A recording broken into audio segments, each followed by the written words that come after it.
I thought the gym would change my body, but what it really changed was me.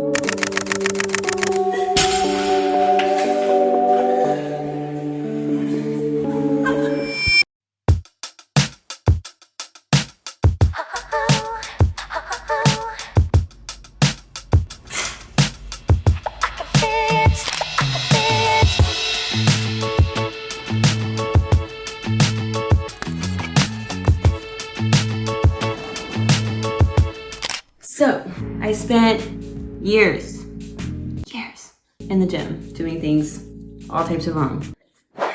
And I don't want you guys to have to go through this or make mistakes or go through burnout. You know, take it from me. I was like the most inconsistent person ever for the longest. I couldn't stay consistent to save my freaking life. I would go like 5 days and then I'd be like, I was the one that was always like going way too hard. I remember one day I actually like went to every machine. I was like, I'm just gonna do every single machine in the weight room because I don't know what they do. So I'm gonna just spend the whole workout doing that. But yeah, I'd be so sore by the time I'd leave that I couldn't even be consistent for another like few weeks because I was just that hurt. I don't know who needs to hear this, but if you're crawling out of the gym, you're doing too much. But 6 years later, I think I finally found what actually matters here. It's probably not what you think. In this video, I'm gonna give you 6 lessons out of the 6 years of consistent training that I've been doing that I just wish somebody would have told me sooner. I wish I would have known at the start of this. So you don't waste a whole bunch of time and energy and effort and with no really good outcome or taking 6 years to finally get to that outcome. Okay, we don't want that. So let's start here.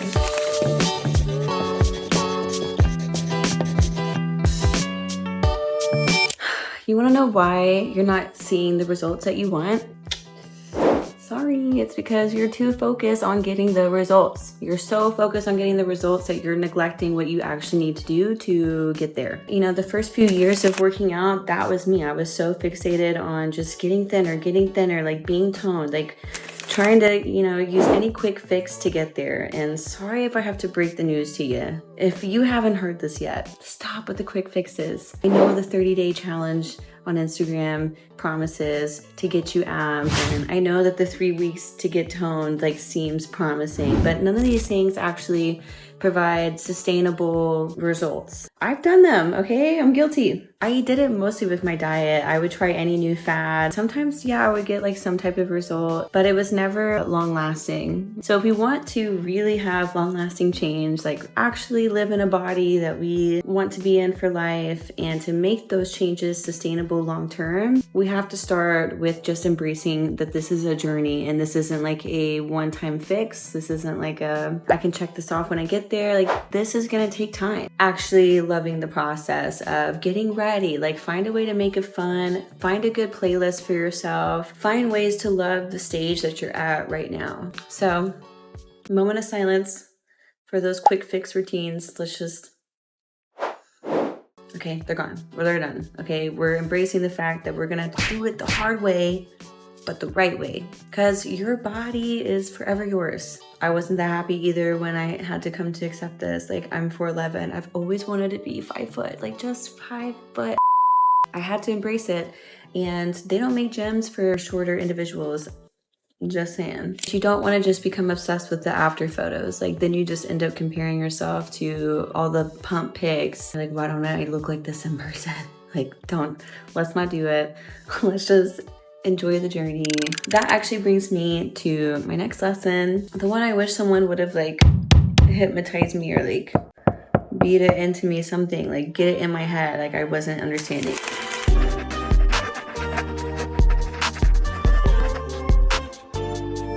All right, so you made it to lesson 2. That is food. And my tip for you is that food is not the enemy. And I thought, what better way to talk about food than to like make some for myself? I'm just kidding. It's literally like way past my lunch and I'm dying. So treating food like it's the enemy is probably the biggest reason you're still struggling with your diet. Okay, I'm sorry. I said it. I struggled so long with food and my relationship with food. I always had such a love-hate thing with it that I never actually got to my goals. Never saw progress. You hear the 80-20 thing, right? Like 80% diet, 20% working out. Cause like, yeah, I love eating. unhealthy. I love cheese. That's my problem. I think cheese is my biggest kryptonite, and chips. If you take nothing else from this video, it's building a healthy relationship with the way you eat and the way you see food. A food relationship. A relationship. The constant tug and pull back and forth, restricting, binging. Like, would I ever just deduct 500 calories from my daily diet? No. Like I said, quick fixes, right? Like just doing anything to get to the goal faster, and it never works out. Like, food isn't the problem. You are. I'm just kidding. You're not the problem. It's the way you're seeing food. It's the way you're using it. It's the problem, not food itself. Look, I've tried it all. Keto, paleo, carnivore, the YOLO, eat whatever you want diet, and none of it gave me the results I actually was looking for. Or realizing that just because you're eating fruits doesn't mean you're eating healthy right now. Because you ate strawberries for lunch that you're now gonna lose weight. It's not happening. Look, I did it. I did the fruit lunches, and no, you're just sugar. You're just eating sugar that you sometimes need, but you don't always need. But also just realizing how much clearer and more energized I felt when I actually was drinking water, proper intake, which is much more than 1 to 2 bottles that I'm sure you're having right now. If you haven't drank your water today, please go drink some water. Go pause this video and go drink some damn water, because you're literally made of mostly water. You need it. Your whole body needs it.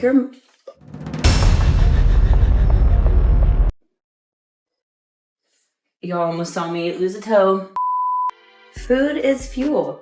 So stop running on fumes, please. You wanna know a fun fact? Even at my leanest, I was eating French toast every morning. I made my own recipe for that. It was like a protein French toast thing. I'm super obsessed with it. And then I was having pasta every single night. Alfredo, usually. If you know me, you know I love it. I love Alfredo. So being able to eat that at home on a diet, being sub 10% body fat, I could do that all day long. If I found a diet that works for me, it was sustainable, and that was the only way that I really reached my goals. Because look, I'm never gonna be the girl that's posting, rainbow vegetables. I'm just not into the super duper healthy stuff. Husband, if you're watching this, why would you put this on the top shelf knowing I can't reach it? We're gonna have a talk about that. Let's build a healthy, long-lasting relationship with our food, because we're gonna have to eat every day for the rest of our lives. So let's do something about it now before it's too late. No, I'm just kidding. It's really depressing. It's never too late. But let's move on. And look, this probably sounds like a lot right now. Drink your water, enjoy this journey. It may sound like a lot. I promise you, it's not rocket science. Working out and your diet is actually much easier than you think. You just need to not give up on yourself and give yourself time to actually get there, because these things don't happen overnight.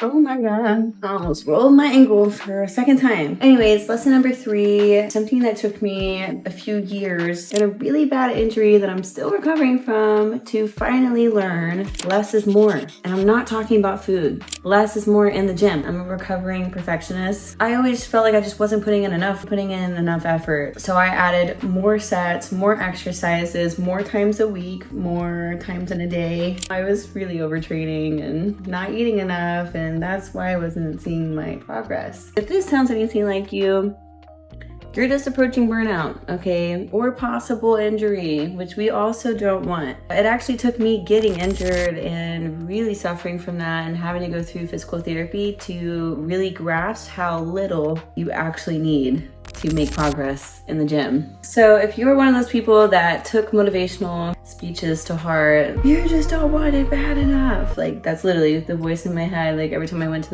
in on leg day, I promise you it's great for motivation, but it doesn't actually mean you should put in more in the gym. I actually wasted 2 years breaking my body and my mind just to get no result, just to get injured, get really hurt, and have to fight my way back up. But more sets and hours don't mean better results. Quality beats quantity every single time.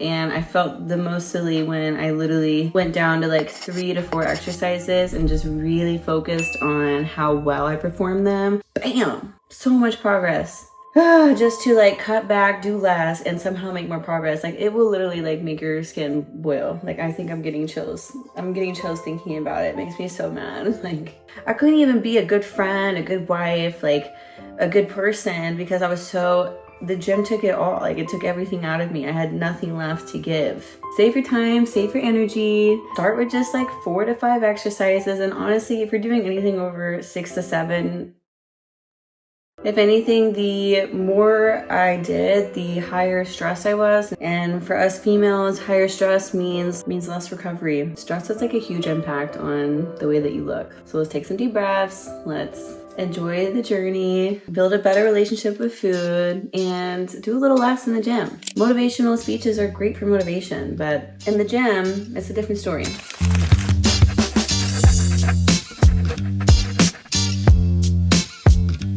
Okay, now I just feel like I'm going on a house tour or something. I'm like running out of places to take you, but I couldn't sit down to tell you this one. I had to be standing because on the days that I wanted to quit, and trust me, there were many of those. The only thing that really kept me going was my why. I'm not talking about the summer abs or I just wanna like look hot type of why. I mean like the deeper one. For me, it was my mental health. Some days I like actually couldn't live without it. And if I did skip some days, like it would actually like mess with my mental. You know, when I was a kid, I was like very short, very weak, and kind of a tomboy. So I would get really frustrated because there's a lot of things that I struggled with. And growing up, I just really wanted to be strong. Like I wanted to feel strong in my own skin and like feel like I could handle my own. That especially became true when I joined the military and went in as a weapons troop. I realized like, oh, I'm loading missiles like and bombs. I need to be strong to do this. And that really like kick-started part of my fitness journey, actually. Part of my why is feeling strong in my own skin, and the other part is my mental health. So I always suggest you like have a why when you go. That way when you're like looking at yourself like why did I do this? You can tell yourself why. Maybe it's energy for your kids. Maybe it's finally feeling good in your own skin. Maybe it's building that strength kind of confidence. Maybe it is for your mental health. Or maybe it's just the only time you get for yourself and you want to spend it there. Whatever it is. If you can't, you're probably really going to struggle with being consistent. It's okay to have like little whys. Like, of course I wanted to look hotter. Of course I wanted this guy to like me. I mean, he married me, so. Like, it's okay to like want to get fit for just very simple reasons. But if you're going to have like a true fitness journey and you're really going to take yourself through the process to attain some like results that you didn't even know you could reach, then you're going to need a bigger why. And your why doesn't have to look like mine. If your why is strong enough, your excuses won't be. Moment of silence for all the excuses. And honestly, if you already have one, drop them in the comments. I would love to like read your whys and work out with the purpose. Like really know why you're doing what you're doing. It's just gonna really help you stay committed, stay consistent. It's gonna help when those little seeds of doubt, I promise, it doesn't seem like it would help a lot, but it really does. Which brings me to my next tip.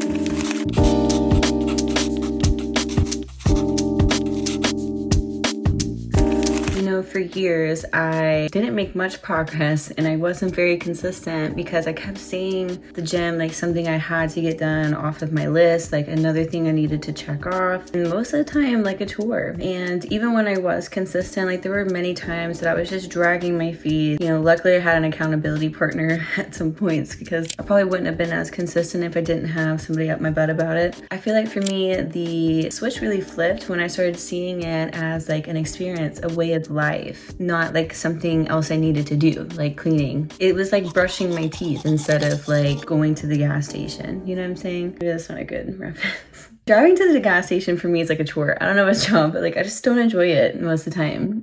When you start seeing the gym as not a chore, not something you have to do, but just as a way of living, it completely changes the game, okay? If you want to start your journey like way further than 90% of people in your gym, understand this one concept and try to apply it. You know, when I say fall in love with the journey, like you can do it by making it a lifestyle, by finding the little things to make it more of an experience, like your favorite playlist on the way to the gym, and then have one for running, like your whole running album. Take photos of yourself and have some fun. Make food not the enemy and start enjoying it as fuel for your workout, for your mind, And if you've ever walked into the gym feeling like it's almost like a punishment or this like overwhelming stress, yeah, that was me too. Which is why I kept falling off and never finding a way to like truly reach my goals. And if I didn't do it, it was that extra pressure, that extra stress, and feeling of like almost overwhelmed.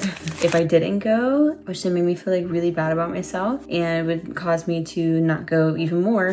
But fun fact, people who actually enjoy their workouts are way more likely to stay consistent long term. If I can face my fears and start this channel at literally one of my lowest points in life, then you can have a great fitness journey, make it an experience, and build a better relationship with yourself, with food, with exercise, everything. Which only leaves me one more tip, and I saved the best for last.